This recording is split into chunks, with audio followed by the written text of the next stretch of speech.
to establish your credentials in your field primarily through your literature review, but also your command of the different themes and topics that you bring through in all your writing and your work throughout your degree. But when you go into your literature review, make sure that your examiner make sure that you answer the expectation that the examiner has,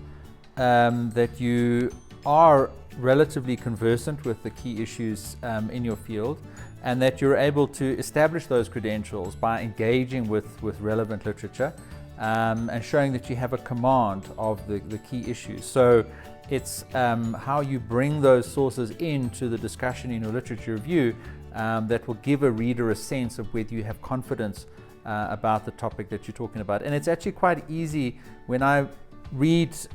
students' work, especially when they engaging with literature. It's quite easy to tell when somebody's just cited something, or they've just quoted something, or they've just inserted a paragraph, because it doesn't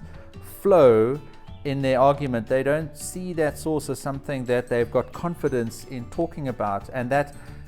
the confidence in your academic voice does come through to the reader. So there's really no shortcut. You will have to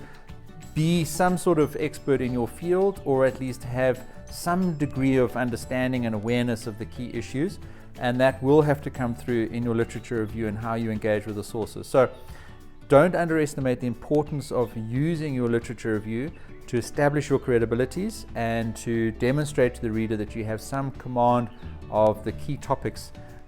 in your field. And the only way to achieve that is to get reading. You don't obviously have to read every paper in detail, but certainly scan it, and then use a reference library like EndNote to quickly categorize and prioritize sources that you've read and that you'd like to refer to in your paper. I go into a lot more detail about that in my course, but the important lesson for you is to see your literature review as an opportunity to establish your credentials and to demonstrate to your reader, primarily your examiner, if it's a final report or a thesis or dissertation, that in fact you do have some knowledge and some expertise in that specific field